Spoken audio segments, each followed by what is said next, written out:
Hi, and thanks for logging on to the Daily DVAR halacha. And here's a brand new halacha for you, and it's for Monday, the 29th day of June. Here we go. Proper bracha on kreplach. Kreplach, I think you could call them wontons. They're dough. Wrapped up inside of the dough is some meat. They put them in soup. The bracha on them, according to pretty much all poskim, is mazonos, although it is a dough and it can act a little bit like a piece of bread, but we don't see it as a piece of bread, and it is treated by most of the poskim as a borei minei mazonos. What about blintzes?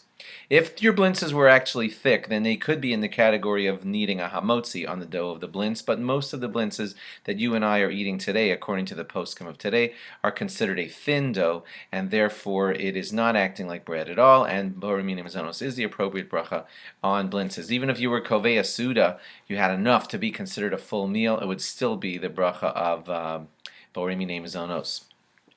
Deep fried pancakes, they're for sure mazonos because they're not acting like bread. They are deep fried and everything, and therefore they have the status of borei minei mazonos. Watch out when you go to a Chinese restaurant. Sometimes there are these kind of pancakes that are kind of thin. They're not so deep fried, and they're a little fried, and they have some meat in them. If you are in these kind of establishments a lot, and there's a certain kind of food that you're eating a lot, check with a good rabbi to make certain that the bracha is not hamotzi. If you're eating it often, you really want to get that right. Don't just assume, whatever, it's mazonos. Sometimes a thin pancake that's not so fried could be in the category of hamotzi, so check with your rabbi depending on what situation it is. If it's a thin pancake, most often, if it's very fried, we're going to treat it like a blintz. If it's very fried, we're going to treat it like a blintz. Okay, waffles. Waffles don't have the appearance of bread, at least our waffles of today, the kinds that you're getting in the stores, and therefore most poskim are considering them to be a borei minei mazonos. Wraps, they're very popular today. Tuna wraps, steak wraps, or whatever.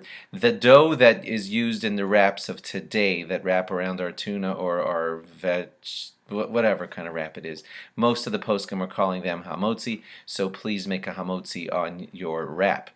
If you're Sfard, you better double check to make certain that all these halachas still apply to you, because occasionally on these types of halachas, Sfardim paskin a little bit differently.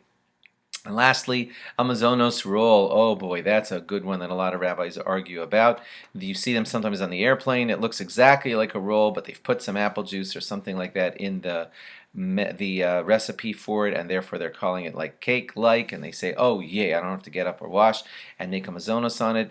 Most of the poskim I'm hearing from are calling those still hamotzi, even though somebody wrote mazonos on the package, so please be careful with those.